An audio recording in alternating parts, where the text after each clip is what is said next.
오늘 설교 제목을 믿음을 죽이는 독을 조심해야 합니다. 이렇게 정해봤습니다. 따라합시다. 믿음을 죽이는 독을 조심합시다. 한국인들은 이 독초를 먹는 독한 민족이다. 이 서양인들이 그렇게 이야기한다고 합니다. 대표적인 독초가 고사리입니다. 고사리는 항암 암을 유발하는 그런 물질이 들어있어요. 한국 사람들 물에 오래 담그고 그것을 또 이렇게 잘 익혀가지고 독을 빼서 먹는다고 합니다. 고사리는 여러분 12시간 정도 물에 담궈야 그것이 빠진다고 합니다. 교회에서 고사리 낼 때 24시간 담그셨으면 좋겠어요. 원나무 순이나 원출이나 아주까리잎 같은 아주 시골 어르신들이 좋아하는 그것들이 있어요. 근데 이것들은 전부 다 독이 들어있는 거예요. 심지어는 우리 어떤 장로님께서 하시는 두릅도 이게 독이 들어있어요. 그런데 새순을 따먹을 때는 독이 없대요. 그러니까 이 독이 뭔가 아픈 사람들에게 치료하는 여기 힘이 있나 봐요. 한국 사람들은 그걸 잘 발견해서 독이 든 약초를 먹고 더 건강한 독한 사람들이라고 이야기합니다. 옆 사람을 보십시오. 독하게 생겼죠. 한번 이야기해서 독하십니다. 제가 고사리 그렇게 먹지 말라 그래도 좌우지간 고사리들 따로 다니시는 거 보면 독하신 분들이에요. 이 독한 사람들이 뭔가 마음의 응어리를 가지면 독종이 됩니다. 그래서 한국 사람들 중에서 유난히 독종 같은 사람들이 많다고 해요. 시골 마을에 가보면 이장도 어쩌든 못하고 마을 사람도 어떤 거 못하고 날마다 경찰 불러서 경찰 리스트에 올라있는 독종들이 많다고 합니다.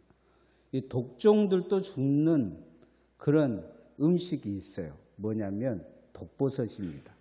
독버섯을 시홍버섯처럼 비슷한 거 있어서 먹어서 가끔은 사망한 경우가 뉴스에 나온 걸 볼 수가 있습니다. 아무리 독종이라도 이런 독은 견디지 못하고 죽습니다. 인생에서 우리가 절대 만나지 말아야 되고 만나면 사람이 독종이 스스로 되어버린 사람들이 있어요.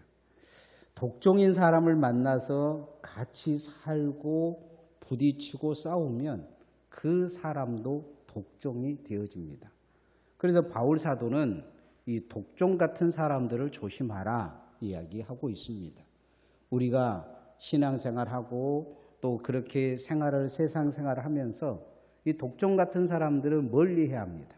왜냐하면 그 사람 치료해 주겠다고 가까이 접근했다가는 그 사람도 독종이 되는 경향이 강하기 때문입니다. 정신과 의사들이 정신병이 걸린 이유가 거기에 있습니다.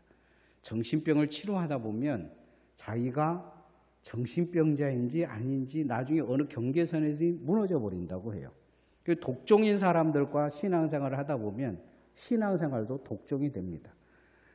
교회도 어느 순간 독종인 사람들이 늘어나면 그 교회가 독종 같은 교회가 되어져요. 그래서 새가족들이 와도 적응을 하지는 못해요.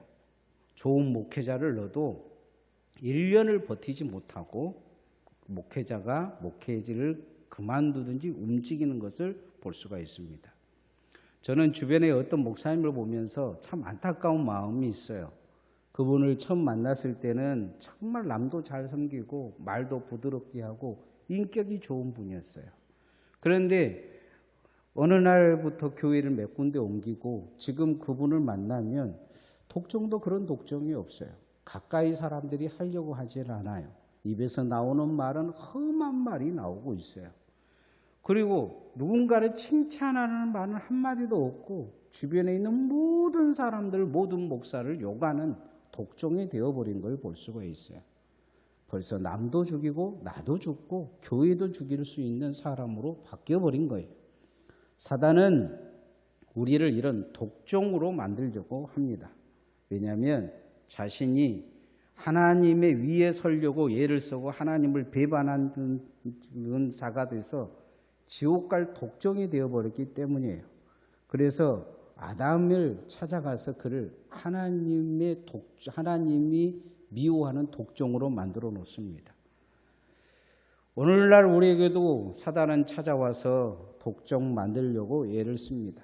한 사람이 독종 만들어지면 교회는 망가집니다. 지옥 갈 사람들이 많아져요. 그 사람을 통해서 신앙생활 시작한 사람들은 다 떨어지고 교회 안 다닌 사람들이 많습니다. 오늘 바울 사도는 이 빌립보 교회에 이 독종 같은 사람들을 조심하라 요구하고 있어요. 왜냐하면 바울은 지금 로마 감옥에서 그런 독종 같은 사람들이 찾아와서 로마 교회를 망가뜨리는 것을 보았기 때문입니다. 조심하라 이야기하고 있어요. 이 독종 같은 사람들의 특징은 뭐냐? 머리에 똥밖에 들지 않았다 이야기합니다. 똥만 든 믿음이다 이야기를 하고 있어요. 따라합시다. 똥만 든 믿음을 조심합시다. 오늘 이제 제가 세 해달라고 나왔는데 원래 이 세 번째 해야 되는데 똥 이야기하면 점심시간이 가까워서 혹시 밥 먹을 때 똥 생각날까 싶어서 첫 번째로 제가 뺐습니다. 몇 년 전에 이 죽은 세계적인 천재 물리학자가 있습니다. 스티븐 호킹 박사라 그래서 여러분도 기억하실지 모르겠어요. 뇌계륵병이 걸려가지고 휠체어에 타고 말을 못하니까 컴퓨터가 이렇게 해주면 말을 해주는 사람입니다. 천재 물리학자죠. 그래서 젊은이들이나 이 석학들, 세계 머리가 제일 좋은 사람들은 이 사람이 말 몇 마디에 되게 영향을 받습니다. 이 사람이 죽기 전에 책을 하나 썼는데 그 책 내용의 주제는 신이 없다는 것입니다. 세계적인 가장 영향력 있는 지식인이 마지막 죽기 전에 책 한 권 내면서 헛소리하고 지옥 간 것입니다. 종교인들이 이 충격을 먹었다 이야기하는데 그가 가지고 있는 세계적인 지식, 뭐 우주 블랙홀이 어쩌고 저쩌고 그렇게 이야기하고 그리고 이 현 시대의 과학을 한 단계 더 높였다고 이야기하는데 하나님 앞에 그 사람은 지옥 갈 똥머리입니다. 머리에 똥밖에 되지 않는 지식을 가진 거죠. 기독교인들은 이 무신론자들이 무식한 줄로 생각해서 하나님을 믿지 않는다고 생각합니다. 그러나 정통 무신론자들은 아주 똑똑한 사람들입니다. 책도 많이 읽고 그 정통 무신론자들 중에서 철학자들이 많습니다. 니체나 쇼펜하우나 뭐 이런 이 염세주의자들은 전부 다 이 똑똑한 사람들이죠. 책으로 읽는 걸로 이야기하고 뭐 말로 해서는 이 사람들이 이길 수가 없어요. 그런데 이 사람들은 자기가 가진 지식이 종교가 되어져 버리고 자기가 가진 지식을 믿는 사람들입니다. 경험하지 못한 하나님은 없다는 거죠. 이단 교주들도 보면 사기꾼들도 많지만 자신이 성경 공부를 많이 했기 때문에 자신이 한 성경 공부가 옳다고 그 자신이 가지고 있는 지식, 성경 지식을 믿어버리고 심취해서 그렇게 이단을 만들고 아직도 설파하고 있는 사람들이 많습니다. 똥 같은 믿음을 가지고 있는 거죠. 머릿속에 똥만 든 것입니다. 성경을 많이 안다고 이야기를 하는데 성경을 막 줄줄줄 알고 몇 절에 뭐 어디가 있고 뭐 줄줄줄 외우잖아요. 이 여호와 증인들이나 뭐 신천지 교인들 보면 자기들 교리를 줄줄줄 외웁니다. 심지어는 그 뭐 직분자들 뽑을 때는 다 세워놓고 이 큰 종이 하나 주고 거기다 다 적으라 그래요. 그 시험 보고 직분자를 세웁니다. 그 다 적어서 만점 받고 그 직분자 된 사람들이 많아요. 똥 같은 믿음이죠. 머리에 똥만 든 것입니다. 바울 사도는 자기가 그런 존재였다 이야기를 하고 있어요. 바울 사도는 가말리엘이라는 당시 시대의 가장 위대한 지도자, 이 랍비들 중에서 랍비의 스승을 랍반이라고 그럽니다. 이스라엘의 역사상 랍반이 3명 있는데 그 마지막 랍반이 누구냐? 가말리엘입니다. 그 랍반 밑에서 수제자였어요. 그게 얼마나 공부를 열심히 했을 것 같습니까? 그런데 그 수제자가 예수 믿고 다 버렸다는 거죠. 예수님 외에는 다 똥으로 알고 버렸다는 것입니다. 가말리엘 밑에서 그가 공부하면서 원하는 게 뭐였을까요? 그는 아마 사내들인 공회원에 들어가는 것이 목표였을 것입니다. 그래서 교회도 부시고 사람들을 죽이기도 하고 스데반 집사님도 그의 손에 죽는 걸 볼 수가 있어요. 믿음을 유용해서 자기의 목적을 위해서는 사람도 가차없이 죽이고 자기의 동족들까지라도 무참하게 살해할 수 있는 사람이 바로 바울이었습니다. 그런 그가 예수님 만나고 나서 자기 자신을 바라보게 됩니다. 머릿속에 똥밖에 들지 않는 존재다, 이렇게 이야기하는 걸 보게 됩니다. 그런 그가 예수 믿고 다 버린 줄 알았는데 그래도 자기가 똥밖에 들지 않는 존재라는 것을 발견한 곳이 있습니다. 자신이 손으로 앉으면 병자가 일어나고 예수님이 이야기하면 귀신이 물러갔는데 이 아테네라는 곳에 가니까 본심이 드러나기 시작합니다. 바울이 만났던 사람들은 배우지 못한 사람들이 많았어요. 그런 사람들에게 예수 전하면 성령이 오셔서 다 예수 믿게 해주신 거예요. 그런데 한마디로 좀 고상한 이야기하면 다 잠자고 그냥 죽는 거예요. 얼마나 설교를 어렵게 했던지 어떤 곳에서는 설교하니까 한 청년이 그냥 다락에서 떨어져 죽기까지 할 정도로 설교를 어렵게 한 사람이에요. 그런 그가 아테나라는 곳에 가가지고 그곳에 만나니까 이 철학의 도시에서 만나니까 너무 그냥 좋은 거예요. 물 만난 고기처럼 뭐 말하면 다 알아듣고 뭐라고 막 대꾸도 하고 재밌는 거예요. 그런데 그곳에서 바울이 한 가지 충격적인 것을 경험하는데 성령이 역사하시지 않는 거예요. 예수님을 믿는 사람이 없는 거예요. 귀신이 앞에서 날뛰는데 귀신이 휘죽휘죽 웃는 거예요. 심지어 병자는 한 사람도 고치지 못합니다. 결과는 처참했습니다. 바울 사도는 여기에서 한 가지 위기의식을 느낍니다. 그 위기의식이 뭐냐? 이러다가 나도 구원받지 못하겠다. 바울은 그래서 다음의 도시 고린도에 가서 그렇게 사역을 했다고 고린도전서 2장에 이야기합니다. 두렵고 떨림으로 성령의 나타남을 구했다는 것입니다. 그리고 이 고린도 전후서에서 바울 사도는 십자가 외에는 알지 않기로 작정했다 이야기합니다. 오늘 이 빌립보 교인들에게 이야기하는 것은 자기는 자기가 아는 모든 것 예수 외에는 십자가 외에는 다 똥으로 하고 버렸다 이야기하고 있습니다. 빌립보서 3장 8절 말씀 한번 같이 읽어봅시다. 시작. 또한 모든 것을 해로 여김은 내 주 그리스도 예수를 아는 지식이 가장 고상하기 때문이라. 내가 그를 위하여 모든 것을 잃어버리고 배설물로 여김은 그리스도를 얻고. 신앙생활은 아는 것으로 시작하는 게 아닙니다. 신앙계 생활은 예수 그리스도를 바른 믿음으로 시작하는 것입니다. 우리는 기억해야 됩니다.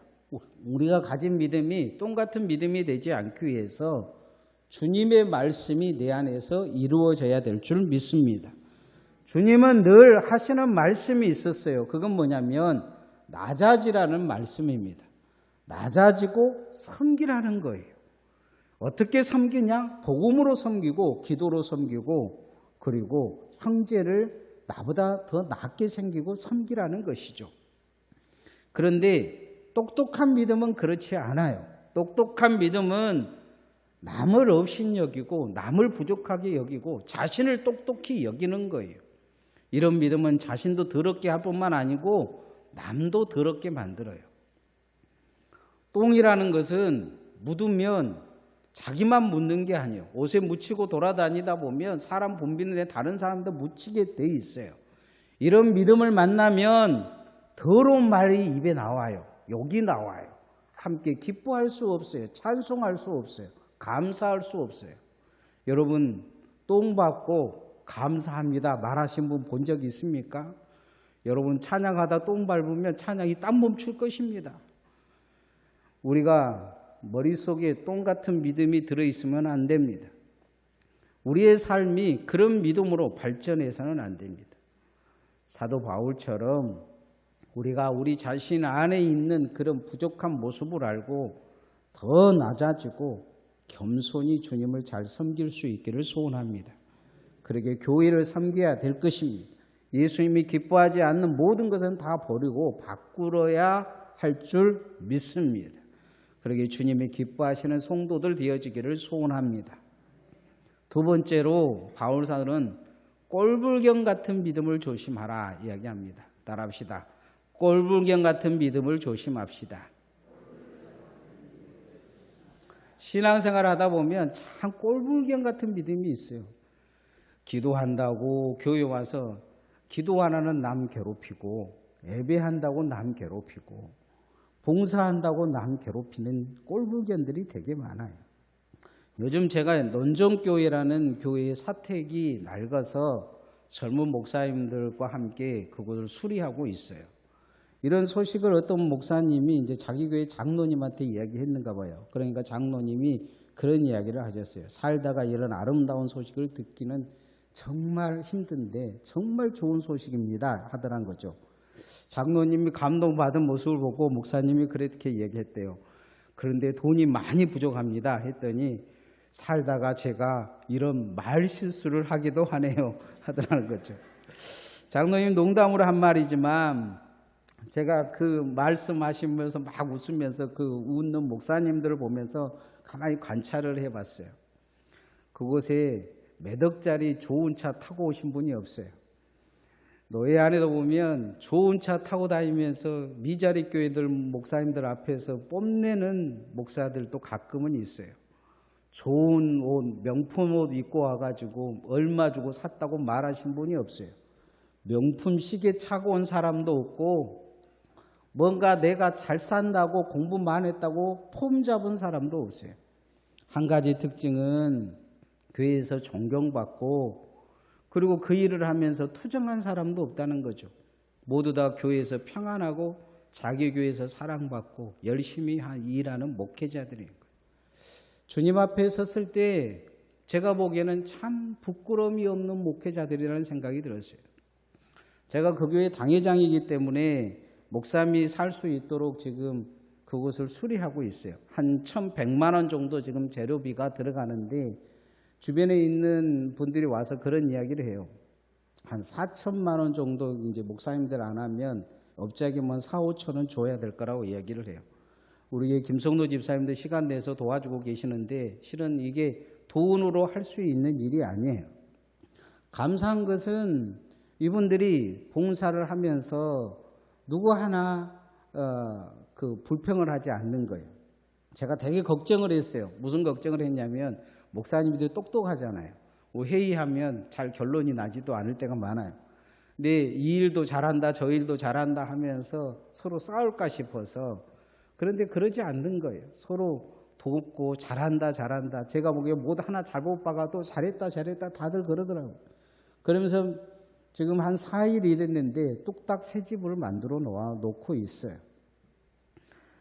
제가 밥값을 계산하려고 하면 누군가 와가지고 밥값을 계산을 하신 분들이 많아요. 죽도록 일하면서 거기서 큰 소리 치고 못한다고 손가락질한 사람 저밖에 없는데 저한테 욕 실컷 얻어먹고 죽어라 땀 흘리면서 일하면서 밥까지 사주고 가고 계세요. 오늘 성경 말씀을 보면서 하나님 앞에 그것이 감사하면서 이 구절이 참 마음에 들어왔어요. 빌립보서 3장 3절 말씀 한번 같이 읽어봅시다. 시작. 하나님의 성령으로 봉사하며 그리스도 예수로 자랑하고 육체를 신뢰하지 않는 우리가 곧 할례파라. 하나님의 성령으로 봉사하며 기쁨이 있는 거예요. 그 일을 하시면서 이분들이 감사하다고 저한테 이야기하신 분들이 계셨어요. 불러줘서 감사하다. 제가 어떤 이제 화장실 타일을 붙일 분이 없어서 기술적으로 붙여야 된다고 해요. 그래서 제가 어떤 분한테 이제 멀리 있는 분 목사님한테 전화를 했더니 이분이 오셔서 불러주셔서 고맙다. 그렇게 이야기를 하시더라고요. 자기가 뭘 잘한다고 자랑한 것보다는 부족하다고 그러면서 전문가가 와야 되는데 자꾸 이야기하더라고요. 그런데 와서 붙이는 거 보니까 이 타일을 붙이는 거 보니까 전문가보다 더 잘 붙이고 있는 것 같아요. 너무 잘하는 거예요. 내가 뭘 잘한다 이런 것보다는 주님이 위해서 자신이 헌신하고 그것이 감사한 거죠. 우리가 신앙생활 하다 보면 가난한 사람들 앞에서 잘난 척, 있는 척, 배고파 죽겠는데 좋은 차 타고 좋은 옷 입고 그러면서 기도한 척, 어쨌든 꼴불견일 때가 많아요. 그런데 우리가 신앙생활을 잘못하면 꼴불견인 것도 모르고 계속 꼴불견을 부리고 살 때가 많아요. 힘들고 어려운 사람 앞에서, 배고픈 사람 앞에서 좋은 거 먹은 거, 좋은 옷 입는 거 자랑하고 그것이 자랑인 줄 알아요. 세상에서는 그런 사람들 보면 부러워하지만 믿음이 정말 있는 사람들 입장에서 봤을 때 꼴불견도 그런 꼴불견이 없어요. 믿음도 그렇습니다. 믿음이 있다면 우리는 하나님 앞에 섬길 줄 알고 낮아질 줄 알고 남을 세워줄 줄 알아야 될 줄 믿습니다. 믿음이 좋다고 난 깔보고 욕하고 시기하고 그렇게 살아서는 안 돼요. 바울사도는 그렇게 말씀하고 있어요. 육체를 신뢰하지 아니하는 우리가 곧 할례당이라. 이 할례당을 말하는 건 뭐냐면 자신들이 유대인이라는 거예요. 자신들이 바리새인들이고 성경도 잘 알고 자신들이 기도하고 뭐 어쩌고 저쩌고 쭉 이야기를 하는 거예요. 그런데 그걸 모르는 거예요. 꼴불견인지. 바울사도가 오늘 뒤에서 쭉 그런 이야기를 하잖아요. 나는 8일 만에 할례를 받고 이스라엘 족속이요 베냐민 지파요 어쩌고 저쩌고 쭉 이야기하는 거, 이게 이스라엘 백성들이 만나면 기본적으로 하는 말이에요. 당신이 누굽니까 하면 나는 쭉 여기서 나는 바리새파요 어쩌고 저쩌고, 나는 성경을 얼마나 했고 나는 금식을 얼마나 했고 나는 11조를 얼마나 드렸고 뭐 이런 이야기 하는 거죠. 바울사도는 그게 꼴불견인 줄 예수 믿고 안 거예요. 부끄러운 줄 안 거예요. 우리도 신앙생활에 무엇이 부끄럽고 무엇이 자랑스러운지를 분명히 알아가야 해요. 그런데 이런 꼴불견의 특징은 뭐냐? 물들인다는 거예요. 물들인다는 거죠. 그래서 이게 누군가가 뭐를 하나, 제가 아는 어떤 목사님이 오토바이를 좋은 오토바이 비싼 걸 샀어요. 보니까 조금 있으니까 그 친구도 사요. 또 그 친구도 사. 아무 목회에 쓰잘데기 없이. 그런데 정말로 힘들고 어려운 목회자들 앞에서 몇 천만 원 줬다고 그거 타고 다녀요. 제 속으로 그런 생각이 들어요. 집에서 혼자 타지. 뭐하라고 힘들고 어려운 목회자들 앞에서. 꼴불견도 저런 꼴불견이 없다. 부끄러운지 모르는 거예요. 그거 앞에 와서 그걸 부릉부릉하면서 자랑하고 있는 거죠. 우리는 그 신앙생활 그렇게 해서는 안 돼요. 그렇게 교회도 그러면 그런 물이 들어요. 한국교회가 지금 세계교회가 꼴불견으로 보고 있는 건 뭐냐면 예배당에다가 크게 짓고 했는데 3,000명 모이는 예배당 공간을 만들어 놓고 100명 앉아 있어요. 빛이 허덕이면서 교회 망한다 그러고 이곳저곳에다가 손을 벌리고, 이 꼴불견이죠. 지금 예배당 꽉 차 있는 교회는 없어요. 한국교회 몇 교회 되지 않습니다. 꼴불견이죠. 이게 잘못된 거예요. 그런데 우리는 그 부끄러운지 몰라요. 예배당 크면 자랑스럽게 생각을 해요. 예배당 텅텅 비어 있는데. 제 생각에는 그 힘 가지고 전 세계에 교회를 세웠으면 교회는 이미 지상에 주님이 오실 것이 이미 끝났을지 몰라요. 그 돈으로 선교사 보냈으면 선교사는 지금 한국에 있는 목회자들이 지금 자리가 없어 난리인데 선교사 서로도 나가려고 그럴 거예요. 우리가 무엇이 부끄러운지 알아야 해요. 그래야 하나님 앞에 꼴불견 믿음을 갖지 않는 거예요. 그리고 귀한 믿음을 전파하고 전승할 수 있어요. 우리가 그렇게 하나님 앞에 부끄럽지 않는 믿음으로 잘 설 수 있기를 소원합니다. 신앙 안에서 무엇이 부끄러운지를 잘 들여다보는 믿음이 필요합니다. 마지막으로 제가 첫 번째 하려고 했던 것입니다. 개 같은 믿음을 조심해야 합니다. 제가 욕하는 게 아니에요. 바울 사도가 그렇게 성경에 써놨어요. 목사가 요구한다 그러지 말고 저는 성경대로 말하는 거예요. 따라합시다. 개 같은 믿음을 조심합시다. 지하철에 한 아줌마가 강아지를 안고 탔는데 강아지가 끙끙대고 막 힘들게 한번 짖은 거예요. 보다 못한 아저씨가 아주머니 너무 시끄러워요. 개새끼 좀 조용히 시키세요. 그랬더니 그러자 아주머니가 화를 내면서 소리 지른 거예요. 아니 개새끼라니요. 내 자식인데. 그러니까 시골 할머니가 하는 말에 빵 터졌어요. 냅둬 어쩌다 개새끼를 낳아가지고 그러다라는 거죠. 우리 집에도 그런 강아지 한 마리 있습니다. 시골에 가면 개 조심이라는 말이 대문에 이렇게 쓰여져 붙여져 있어요. 개를 조심하라는 것은 짖기도 하지만 물기 때문이죠. 단순하게 무는 걸로 끝나지 않고 죽이기까지 합니다. 성경에도 조심해야 될 사람들 먼저 언급하고 있는데 오늘 성경에 보면 개 같은 사람을 조심하라 이야기합니다. 예수님은 일 같은 사람을 조심하라고 하는데 바울은 개 같은 사람을 조심하라는 것은 일은 들에 살아 같이 살지 않아요. 밖에서 와요. 이단들을 조심하라는 거죠. 그러나 바울 사도는 개 같은 사람을 조심하라는 것은 교회 안에 개 같은 사람이 있다는 거예요. 무는 개는 자기 주인도 물어뜯어요. 심지어는 주인을 물어뜯어 죽인 적도 있어요. 엊그제도 어떤 어르신이 개에 물렸는데 누군가 오니까 소방관들과 경찰서가 오니까 가라고 하면서 물린 자국에 다른 사람 다칠까 싶은가 그래서 경찰관이 총으로 쏴 죽였다는 것을 신문으로 본 적이 있어요. 개는 아주 악한 습성이 있는데 자기보다 약한 자를 공격해요. 강한 자는 절대로 공격하지 않아요.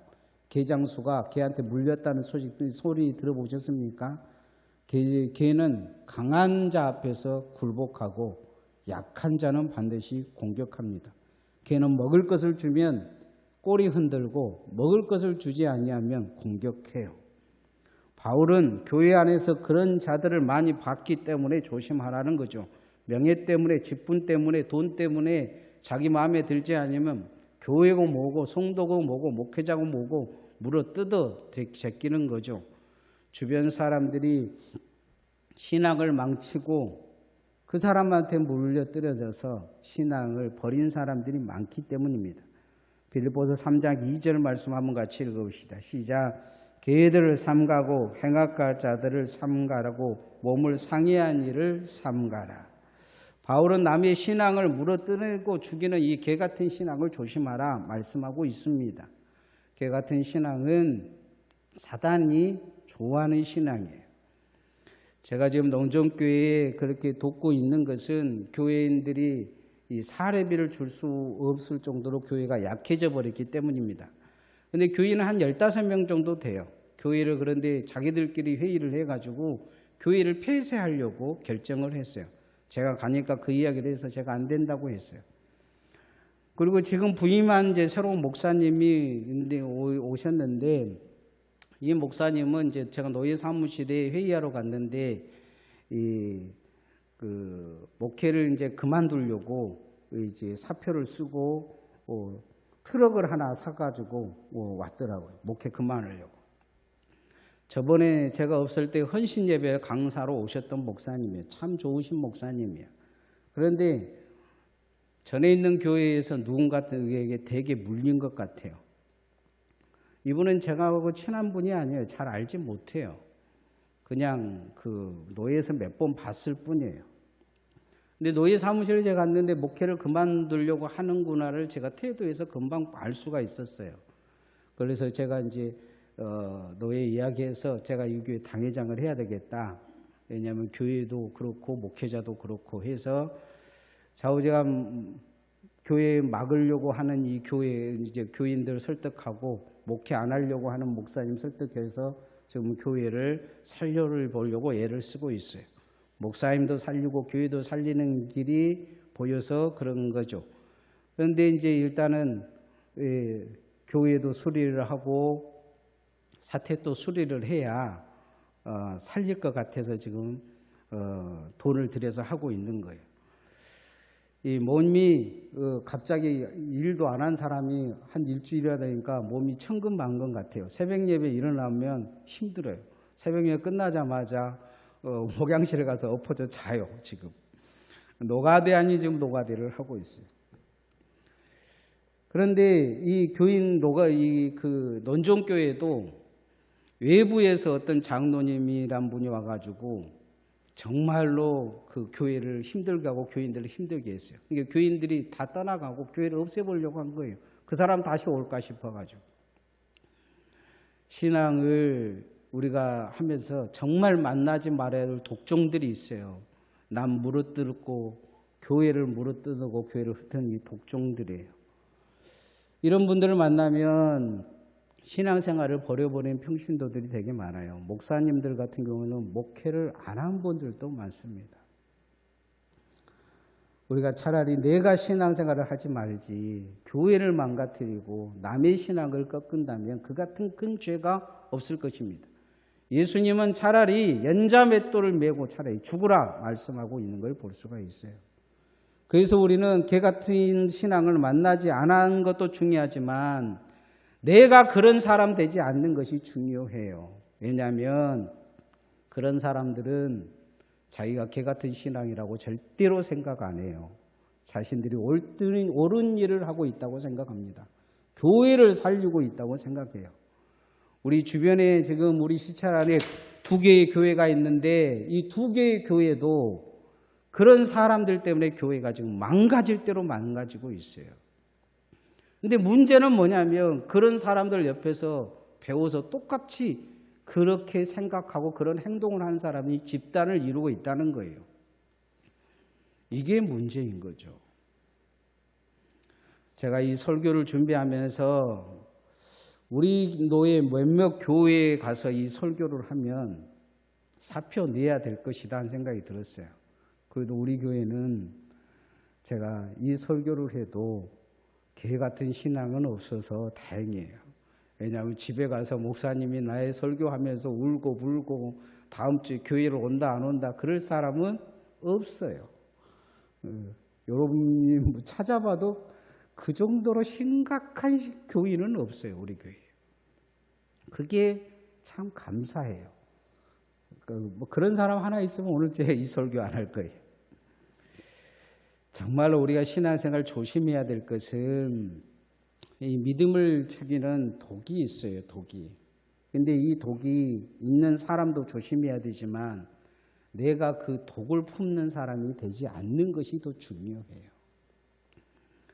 머리에 뭔가 똑똑하다고 들어있는 이 지식이 복음을 방해한다면, 교회를 방해한다면, 남의 신앙을 방해한다면 그건 똥 같은 지식이에요.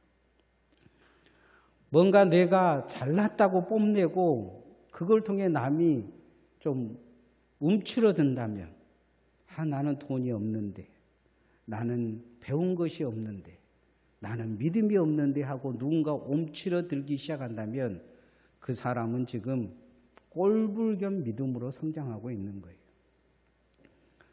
누군가 지금 물어 뜯어버리려고 마음먹고 있다면 여러분은 개 같은 신앙이에요.